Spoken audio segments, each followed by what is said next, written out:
is and what He has done, and relating us and our world to Him, all with a masterly economy of words and in a spirit of mingled joy and awe. And most commentators classify this psalm, itong Psalm 8, as a hymn of creation praise. A hymn of creation praise. Now we shall take note in 3 points or 3 main points as we ponder dito sa ating pong katanungan ngayong umaga. What is man that thou, referring to God, that God is mindful of us? No? What is man that God is mindful of us? 3 main points. At bigay ko yung unang puntos. Dito po sa verses 1 and 2, let's go back and read. Bagamat sa paningin na lamang po yung verses 1 and 2. Nakasabi po dyan, O Lord, our Lord, how excellent is Thy name in all the earth, who has set the glory above the heavens, out of the mouth of babes and sucklings, hast Thou ordained strength because of Thine enemies, that Thou mightest still the enemy and the avenger. So first of all, based on these 2 verses, ay unang-una, ito po yung nais bigang diin sa awit na ito. At ito po ay makita natin sa kabuuan ng ating pag-aaral. Ito po talaga binibigang diin dito, yung sovereign position held by the Maker, by our Maker, okay, by the Creator. Yung napakataas o pagtataas sa ating pong may lalang, sa Diyos na may likha ng lahat at may lalang sa atin. Kaya nga dito nga po sa aking Bible, sa aking study Bible, ang nakalagay pamagat dyan God's excellent name. So ito po talaga ang binibigyang pansin dito, at ito po ay yung kabuuan nito o yung detalye nito ay makikita natin sa pagtakbo po ng ating pag-aaral. Pero ang ganda dumako tayo dun sa pangalawang puntos at ito may kaugnayan dun sa ating katanungan. Yung special place handed to man. Na isang special na kalagayan na binigay at ipinakita ng Satan ng Diyos na ginawa ng Diyos sa tao. The special place handed to man. Na siya naman pong nakapaloob dun sa verses 3 hanggang 8. Kaya yung basahin ko ulit at tingnan din naman ninyo sa inyong mga Biblia. When I consider the heavens, the work of thy fingers, the moon and the stars which thou hast ordained, what is man that thou art mindful of him? And the Son of Man that thou visitest him? For thou hast made him a little lower than the angels, and hast crowned him with glory and honor. Thou madest him to have dominion over the works of thy hands. Thou hast put all things under his feet. All sheep and oxen, yea, and the beasts of the field, the fowl of the air, and the fish of the sea, and whatsoever passeth through the paths of the sea. So what we have here are yung special place handed to man by our Maker, by God. No, a special place handed to the creature by the Creator. At unang-una ay binabanggit dito that we are created by God. We are created by God. Look again at verse number 3. No? Matapos po na si David ay mesmerize sa majesty of God na binabanggit niya po doon sa first 2 verses. Sinabi niya rito sa verse number 3, when I consider thy heavens, the work of thy fingers, the moon and the stars which thou hast ordained. Papansinin niyo po, no, yung kanya pong pagbibigay pansin sa sanglilikha ng Diyos. God is the creator of all these things. No? Hindi po tayo naniniwala na ang mundo, ang lahat ng bagay ay produkto ng aksidente at nagmula sa awalan. No, we believe that God is the creator of all things. Isa pong halimbawa yung si Isaac Newton. And I hope and pray you will remember, this is not the first time. Pag-ayos matanong mo ulit. This is not the first time na ito po ay nabanggit ko rito sa ating pulpito. Si Isaac Newton, marahil ay batid ng bawat isa, a very famous mathematician and famous scientist nung siya ay nabubuhay at hanggang ngayon. Ang kagandaan po sa kanya, siya po ay he strongly believed in God. Na maraming scientist po na hindi naniniwala sa Diyos, pero marami rin na naniniwala sa Panginoon. At isa po dyan itong si Isaac Newton. Pero meron po siyang kaibigan na hindi po naniniwala sa Diyos.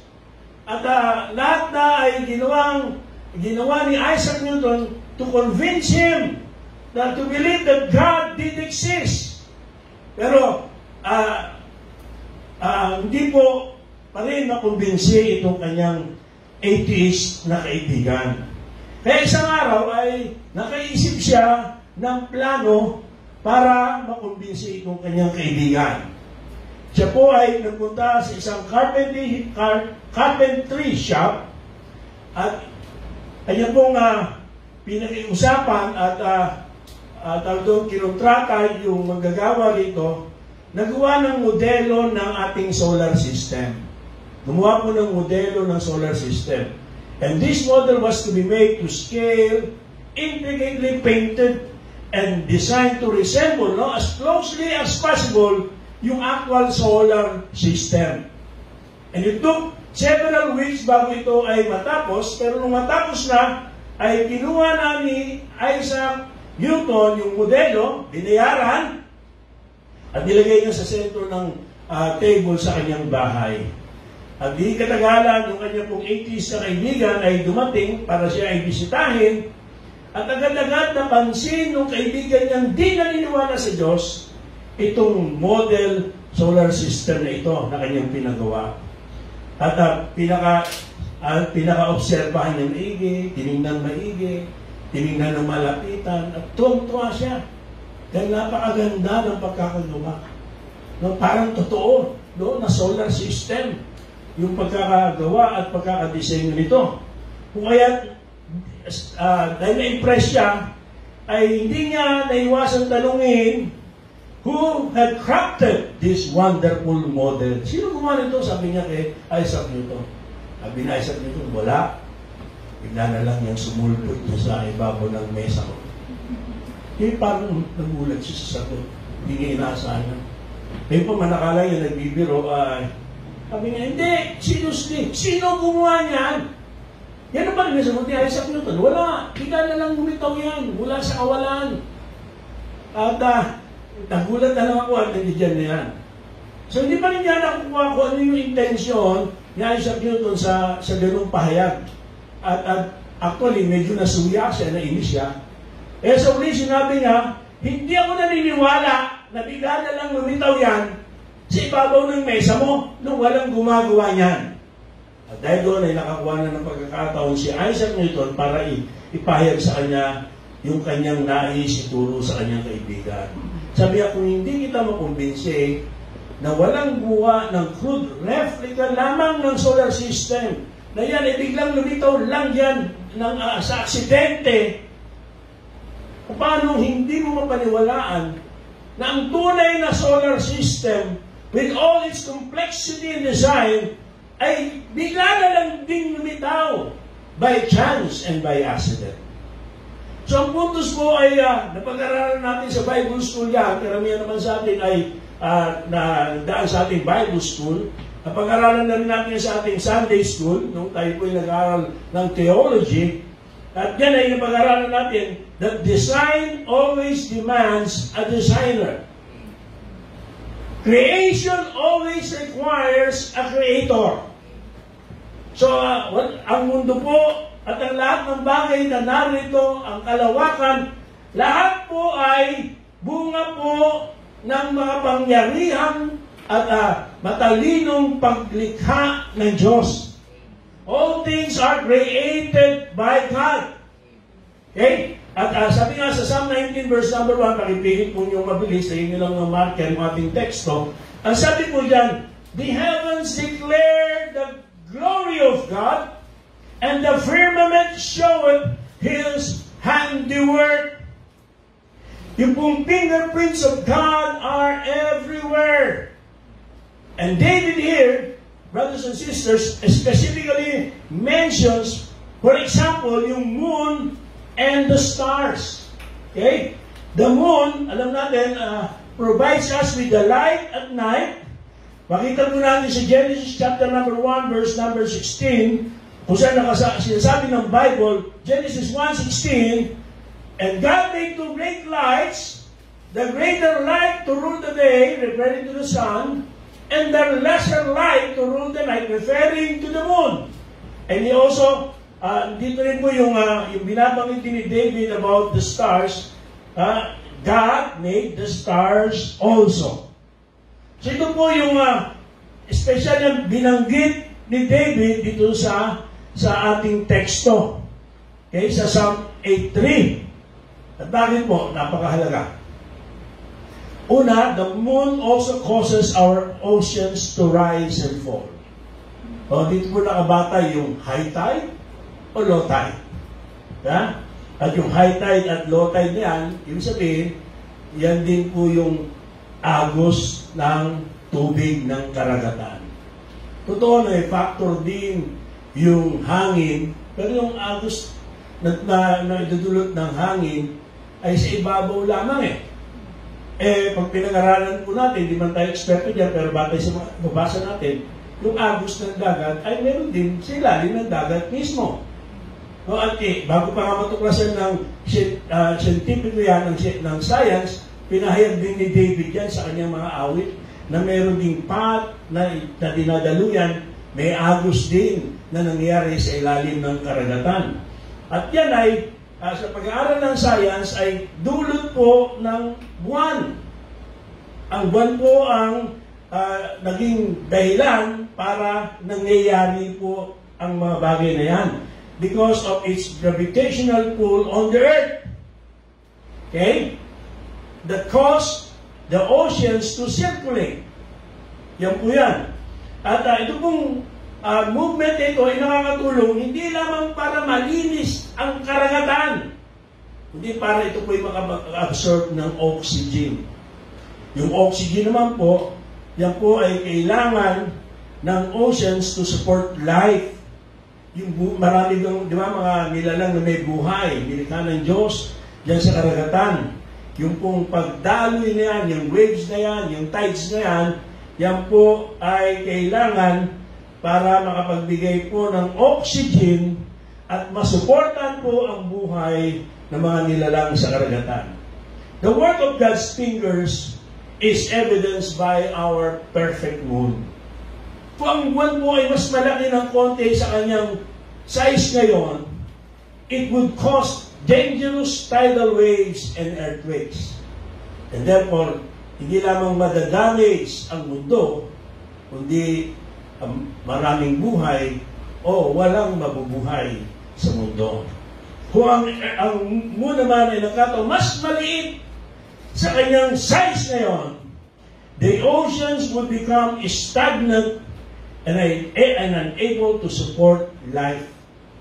So, malaking porsyento na ikinabubuhay ng tao ay nasa karagatan. At kung mas maliit nga ang buwan sa kanyang sukat ay sa pagkalikha ng Diyos, ay pati ang buhay ng tao ay malalagay sa alanganin. In other words, perfect yung size ng moon at yung distance niya from the earth. Hello? At ito po ay ebidensya ng alin? Ng katalinuhan ng Diyos. Katalinuhan ng ating Panginoon. The heavens really are telling the glory of God. Pinapakita po rito ang kalawalatian ng Diyos. No, pero hindi lamang ang Diyos, creator of the universe. Binigyan diin dito ni David sa Psalm 8 that He is the creator of you and me. Isa siyang may galang sa atin, sa akin at sa inyo, sa bawat isa sa atin. Look at verse number 5. For thou hast made him, referring to man in verse number 4. What is man? For thou hast made him a little lower than the angels, and hast crowned him with glory and honor. So when we go back, doon sa creation, makita natin yung value that God handed over to man. So Genesis chapter number 2, verse number 7. Go back to sa Genesis 2, turn the Bibles rather to Genesis 2. Sabi diyan, the Lord God formed man of the dust of the ground and breathed into his nostrils the breath of life, and man became a living soul. Look at the formation. The Lord God formed man. And familiar po kayo, no?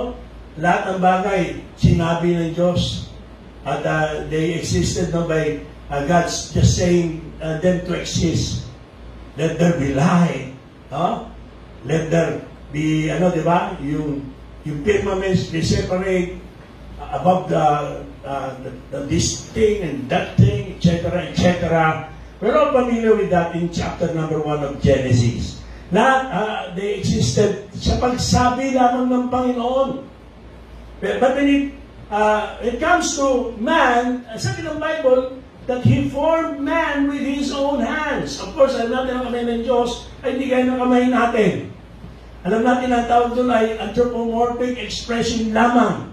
At yung pagpo-form niya ay, ang tawag na doon, yun po ay mga human languages to describe the action of God. Pero, yun ang ginawa ng Diyos pagdating sa tao. The Lord God formed man.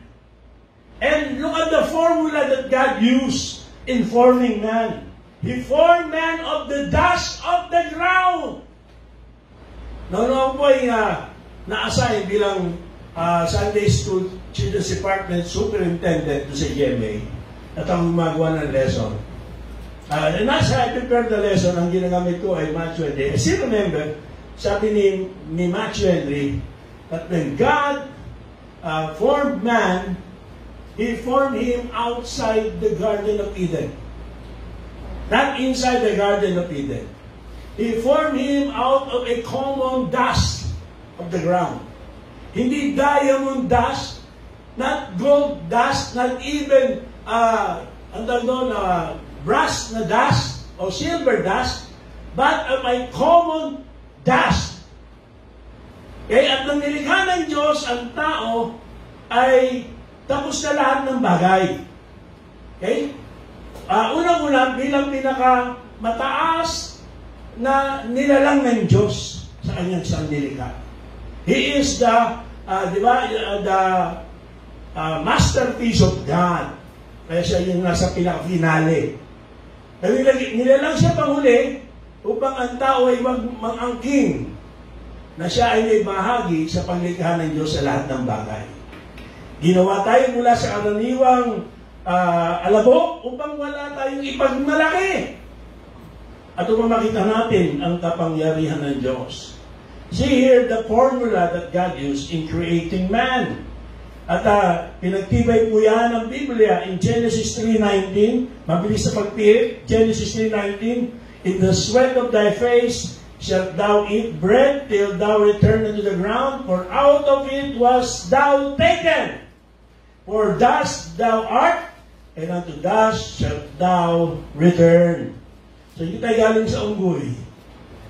Hindi tayo galing sa karagatan, di ba? If my memory serves me right, sa evolution, nagmula sa buhay sa dagat, doon nag-evolve hanggang sa naging tao ang tao. Pero hindi, sa lupa. Lupa, bunga ng paglikha, paghulma ng Diyos. Sabi ng Psalm 103, verse number 14, for He knoweth our frame. He remembered that we are dust. And in Ecclesiastes chapter number 3, familiar ba kayo chapter 3? No? A time for this and a time for that. Okay? And then in verse 20 sabi, all go unto one place, all are of the dust, and all turn to dust again. So the formula that God used in forming man is not something that kung tayong tatanungin, baka hindi yun ang hingi natin. Lord, pwede mo ba kahit mula lang po sa alabok na tanso? O kaya mula po sa alabok na bakal? Hindi. Okay? Mula po sa common ground dust. Are you still with me? Hello? Okay? Ganun po yun. And then, look at the figure. Sabi sa Genesis 1:26. And God said, let us make man in our image, after our likeness. And let them have dominion over the fish of the sea, and over the fowl of the air, and over the cattle, and over all the earth, and over every creeping thing that creepeth upon the earth. God used Himself as a model when making man. Of course, hindi physical likeness ang binabanggit dyan, dahil ang Diyos nga ay Espiritu. At sabi sa Luke, di ba, ng Panginoon sa Kristo mismo, ang Espiritu ay walang naman at dugo, gaya ng meron tayo. And there are other likeness of God that tayo po ay nakabahagi. And yet, He made Himself as a model when making man. Look at the figure. And last but not the least, look at the flow in verse number 7. Going back to Genesis 2:7, particularly in last part, sabi yan, and the Lord God formed man of the dust of the ground, and breathed into his nostrils the breath of life, and man became a living soul. That's the big difference meron ng tao kumpara sa lahat ng sanglilikha. Only to man, human beings, ay binanggit na hiningahan ng Diyos ng kanyang hininga ng buhay ang kanyang nilalang. Hindi yan sinabi sa mga hayop, hindi yan sinabi sa mga halaman, at iba pang may buhay o nilalang. Kahit sa anghel ay hindi yan sinabi. Pero yan ang pinadaloy ng Diyos sa tao mula sa paghubog sa atin galing sa alabok. Human beings, you and I, are God's most marvelous creation.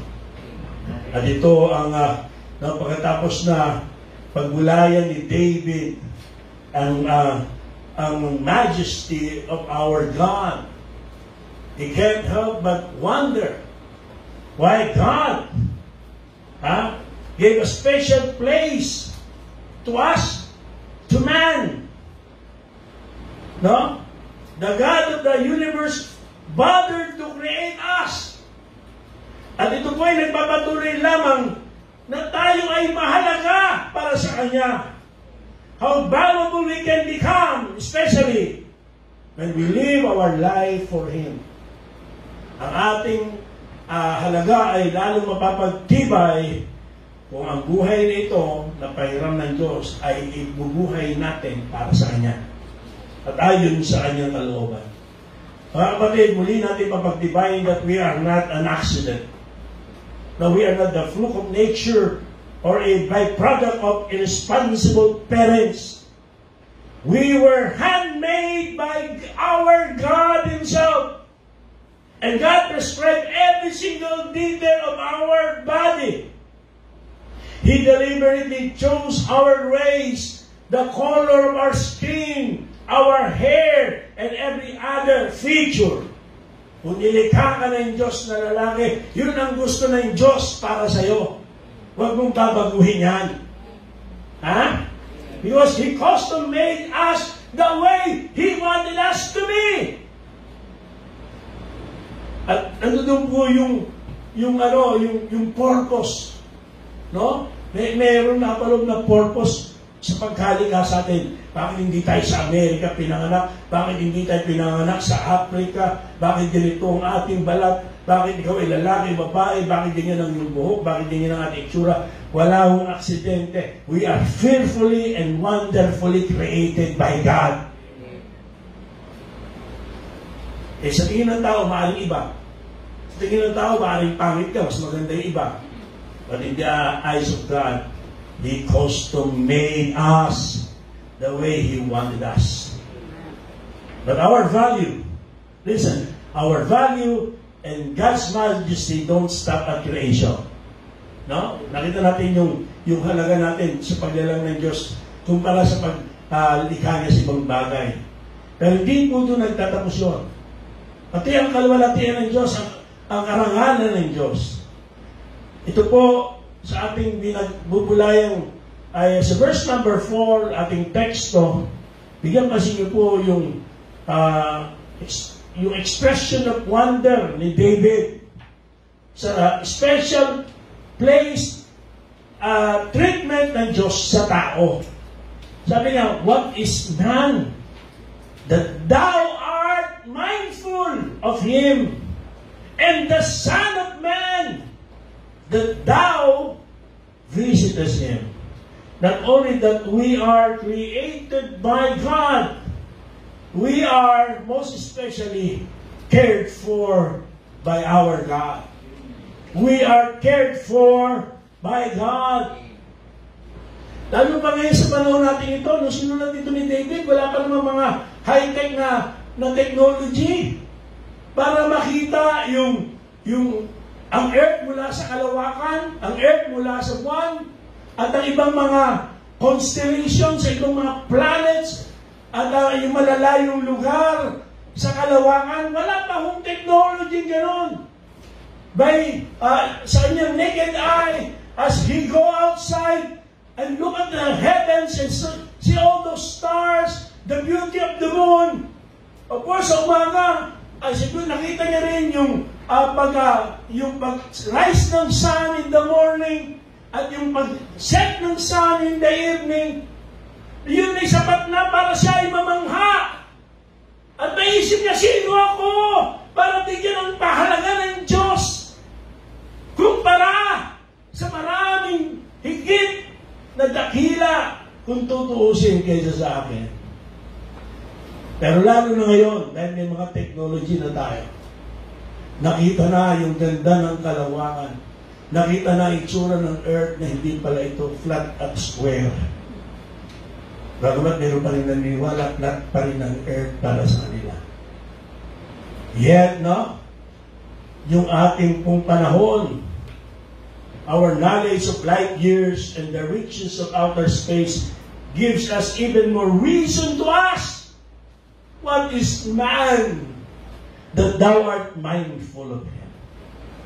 Yet in God's great love, pinili ng Diyos ang earth para sa Kanya, and He created us in His image.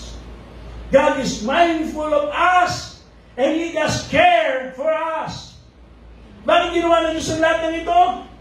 Why did He bother to go to all the trouble of creating a new universe for us? Because He is a God of love. And this kind of love, it is difficult to fathom, but it's fundamentally reliable. We were created as a special object of God's love. God made us so He could love us. And we are expected to love Him in return. Di ba yun nga lesson natutunan ni John. Sinulat sa Bible, sa New Testament. We love Him because He first loved us. He made us so He could love us.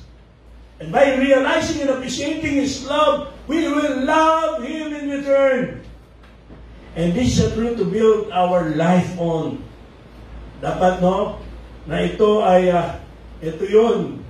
Ito yung motivation natin sa buhay. Ito yung ating inspiration habang tayo nabubuhay. Lalo tayo mga Kristiyano, ito yung ating motivation, inspiration sa ating pamumuhay bilang mananampalataya at sa ating paglilingkod sa Diyos. Yung Kanyang pag-ibig. Sabi ni Paul, the love of Christ. It is not His love for Christ, but the love of Christ constrained us. Constrained Him. It should also constrain us.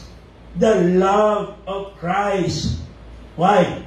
Because God's loving care for humankind was ultimately demonstrated by our Lord Jesus Christ, who went to the cross.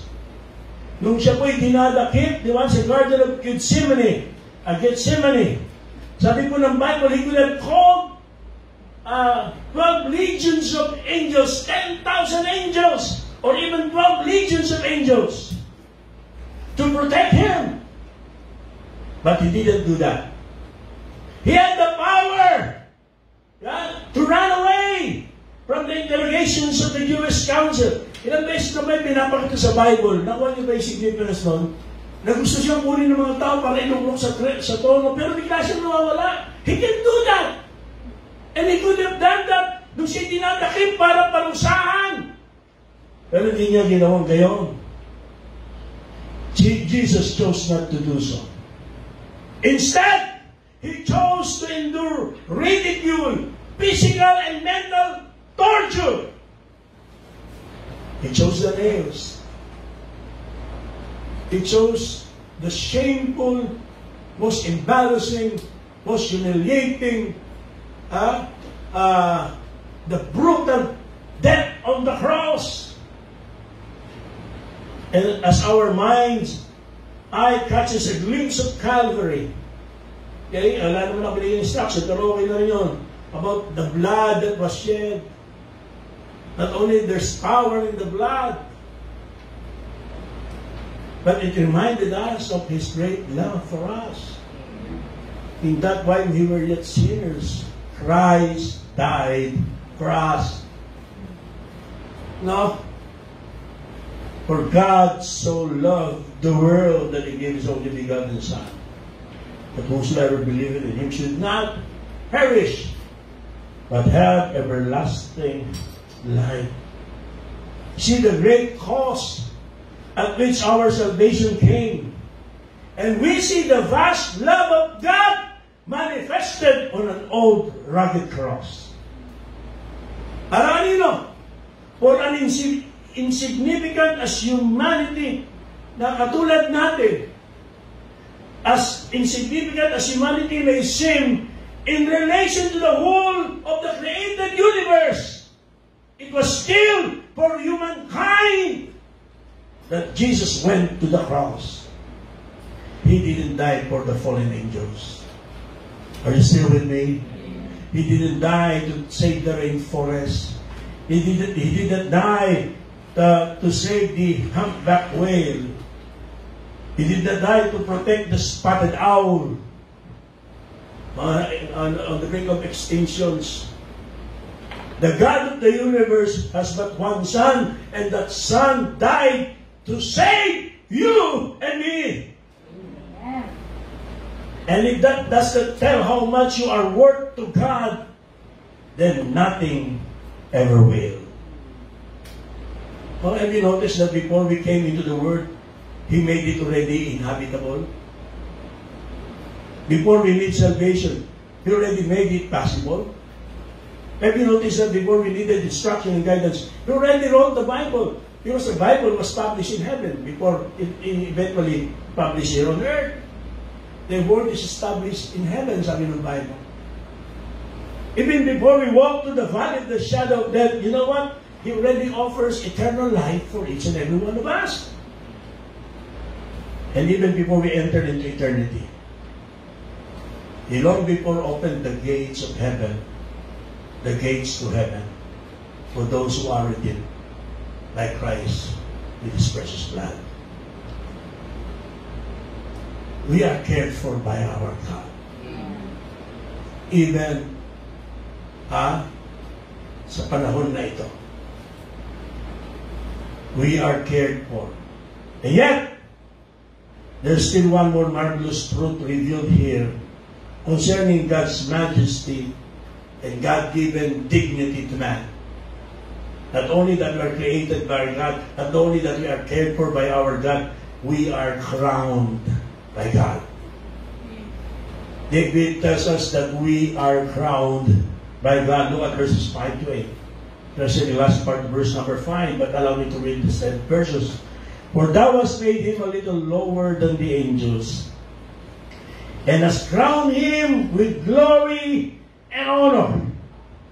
Thou madest him to have dominion over the works of thy hands. Thou hast put all things under his feet. All sheep and oxen, yea, and the beasts of the field, the fowl of the air, and the fish of the sea, and whatsoever passeth through the paths of the sea. You know what? This part of the day of David's Psalm is unique and interesting. And I honestly believe that it has a dual meaning to it.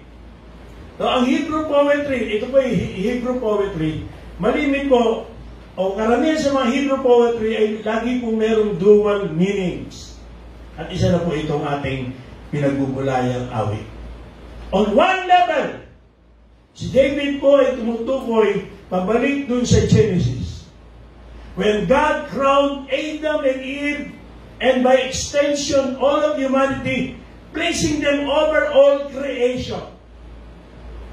Let's go back to Genesis 1 verse 26. Tingnan niyo po dyan. 1:26.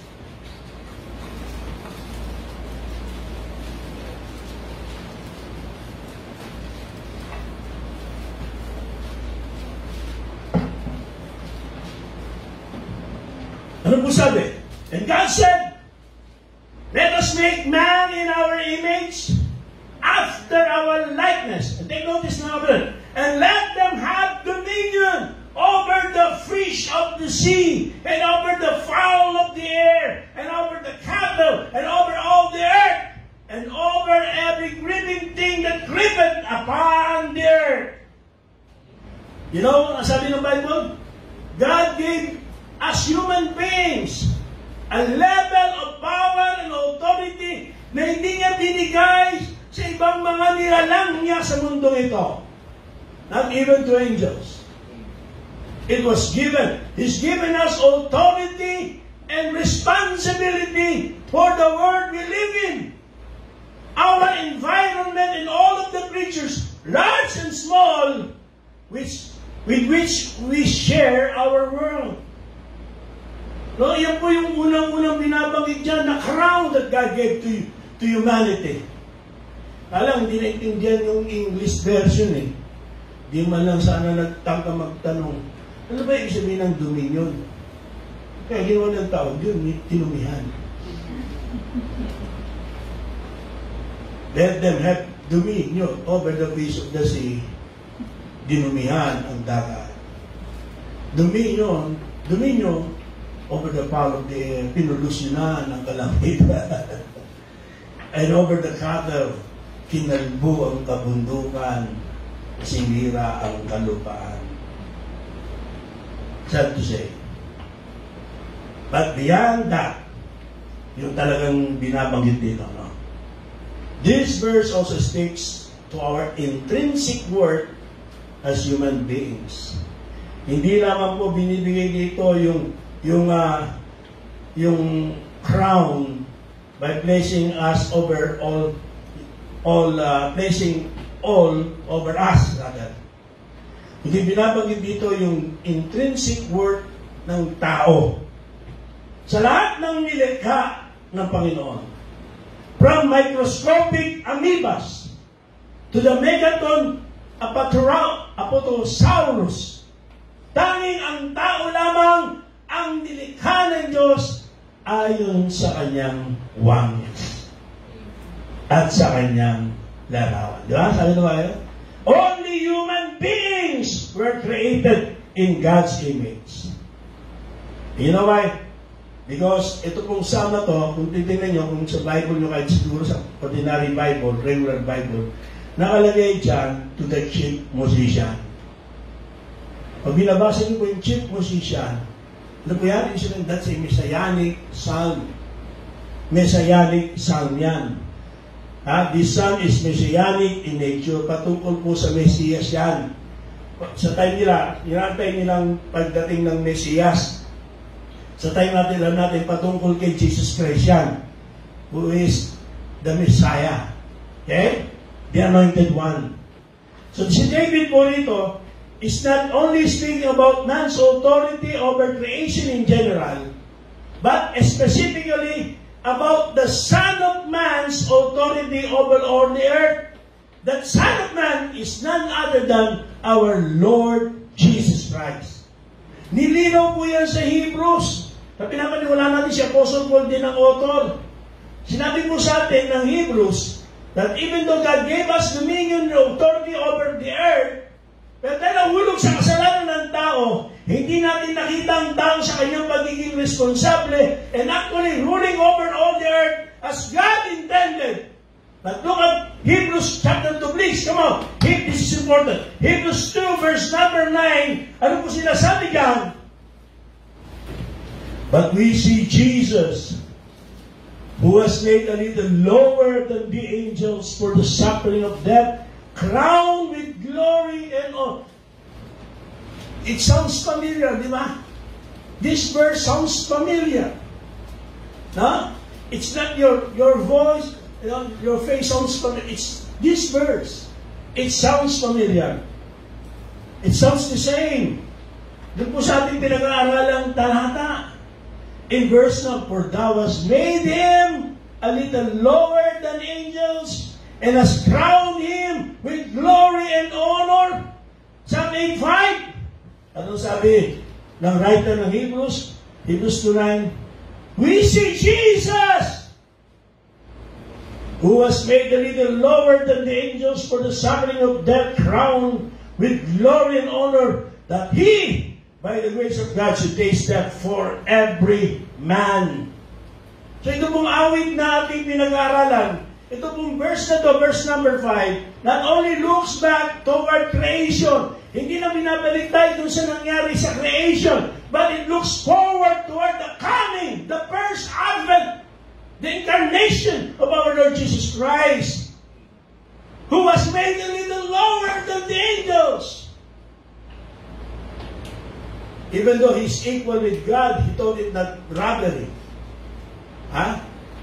Even though he's the form of God, rather, he thought it not robbery to be equal with God, but made himself of no reputation and took upon him the form of man, the form of a servant, a little lower than the angels. Ito ang sabi ng Bible, di ba? And God exalted him. He gave him a name above all names, that every knee should bow, every tongue should confess. No? Every body will bow down before him. Sa ibabaw ng langit, sa ibabaw ng lupa, sa ilalim ng lupa, lahat! He was crowned with glory and honor. And everything was placed under his control. So dito po mga kapatid, no? Pinapakita rito, higit sa lahat ay ang ating Panginoong Jesucristo. It's first and foremost about Christ. And yung grace of God, na siya, kailangan niya magkatuwang tao. What is man that thou art mindful of him? And the Son that thou visitest him. But kailangan niyang magkatawang tao. Dahil nahulog tayo sa kasalanan at hindi natin kayang ligtas ang ating sarili. Nakinig po? Ha? Yung tao lang yung dito, parang wala kami. Nakikinig ba? Alam nyo, God has formed us, no? 6 different perspectives ang binigay na sagot ng Bible patungkol dito. What is man that thou art mindful of him? Nakita natin kanina that God has formed us, but sin has deformed us. Sin has deformed man.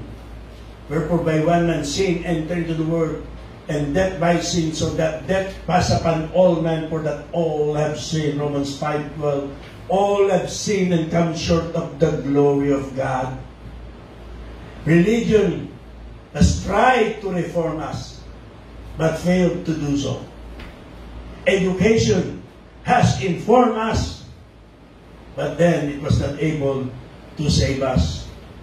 But Christ has come to transform us And through Him, God is conforming us to His image. Christ can transform us, can transform man. Only God can do that.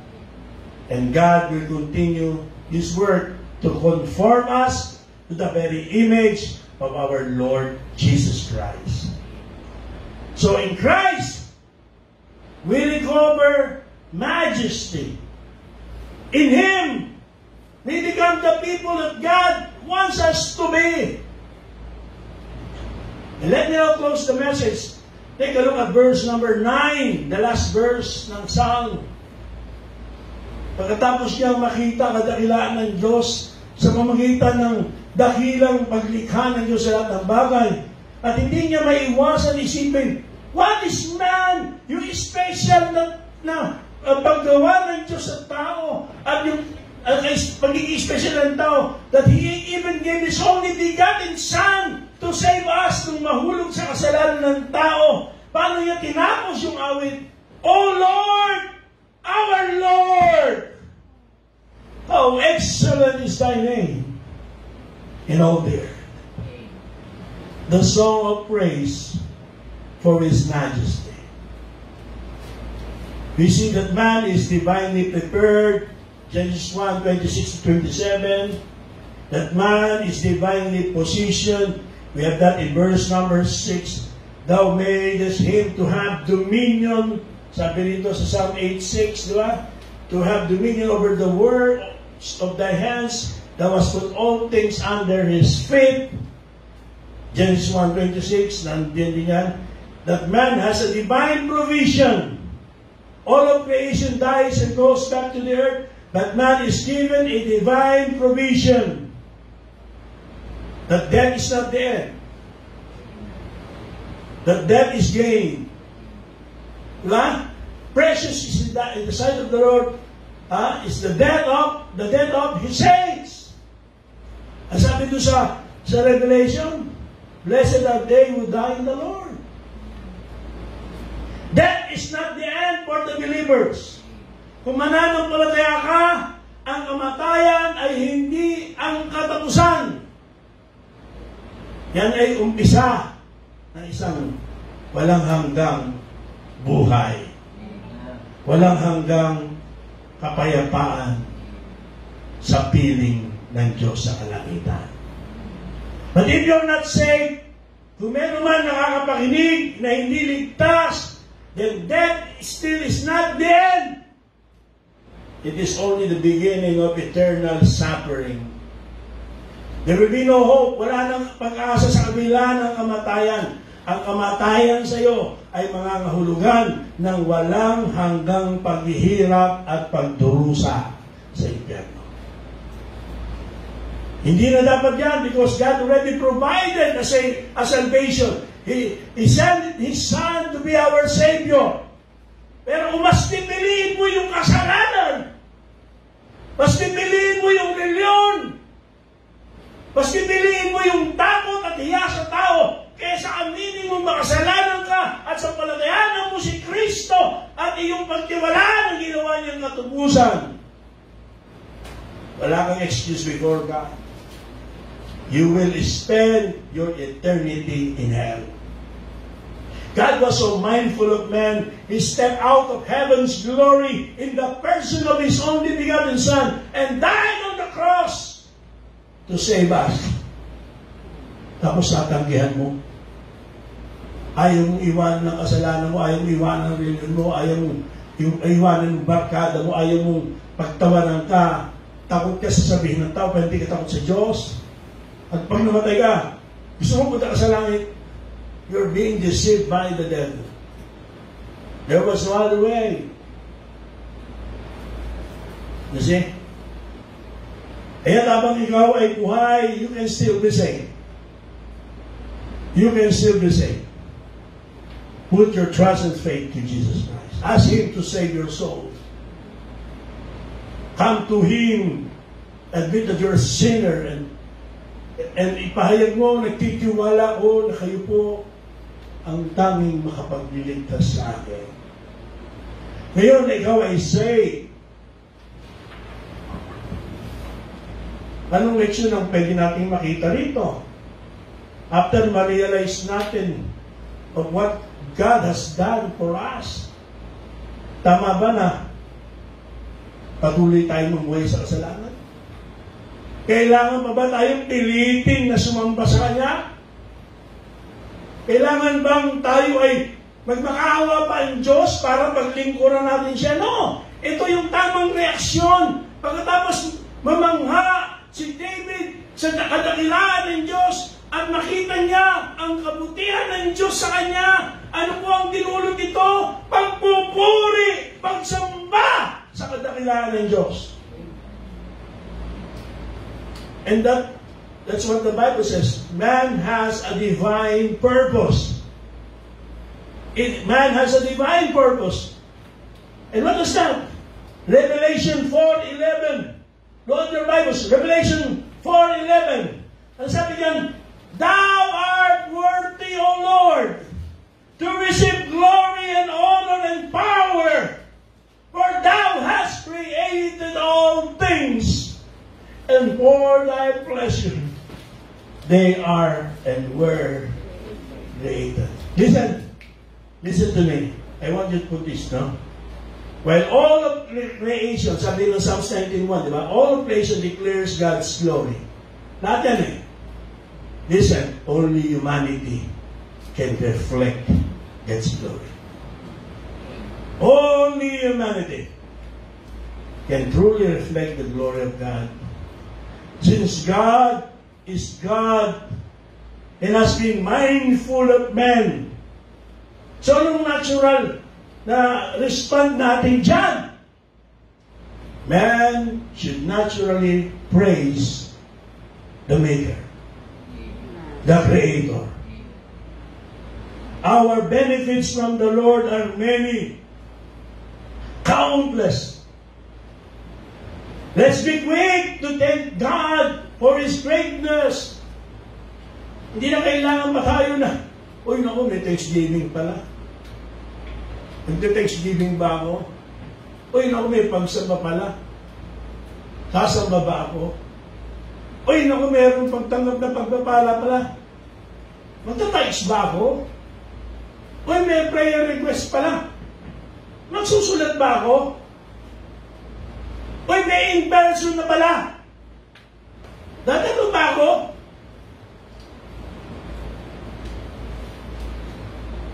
Uy, may natutunan na pala, nakinig na pala ako ng preaching. Magpo-post pa ba ako? That is not the natural response we ought to give to God for everything that He has done for us. We're expected to be quick to thank Him for His greatness, for the privilege that He gave us.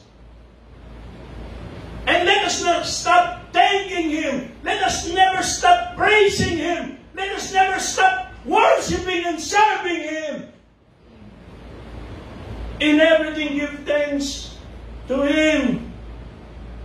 In all things, we do it for His glory. Because this is God's will for you and me. In Christ Jesus our Lord. So what is man? Sabi ni Charles Darwin, man is an animal. Sabi ni Sigmund Freud, man is a spoiled child. Sabi ni Karl Marx, man is an economic factor. But the Bible says God has a much higher calling for man. So David, as he sat back with his quill in one hand and parchment in the other, as he reflected on God's glory and majesty, he struggled with many deep questions that we need to answer today. We need as well an answer for it. Who am I? Sino ka? May kailan ka ba para magmalaki sa Diyos? Meron ka ba ipagyayabang? To tunay na hindi tama, ibaba mo ang sarili mo sapagkat ikaw ay mahalaga sa Diyos. Pero huwag mag-isip ng higit sa nararapat patungkol sa iyong sarili. Let us all have the mind of Christ, the mind of humility, the mind of the obedient mind. Alisin ang yabang sa katawan. Hindi naman. Alisin ang pagmamaliit sa sarili. Hindi ka lamang tao na nilikha ng Diyos. Isa kang Kristiyano na niligtas ni Kristo. Mahalaga ka sa Kanya. Hindi ka niya pababayaan sa panahong ganito. At dapat mahalaga siya sa atin. Hindi natin siya dapat ipagpalit sa kanino pa man. Sa ano pa man. Hello? Let the song of praise for His Majesty be our response, be our question as we meditate o as we review yung ating nag-aaralan, no? Yung Majesty of God and ang pagiging undeserving natin as man. And yet, merong special place He handed for us, was especially when Christ died for us. What is man? Who am I? Who are you? What is man that God would take thought of us? Who am I that the Lord of all the earth would care to know my name? Don't forget that you are not to be proud,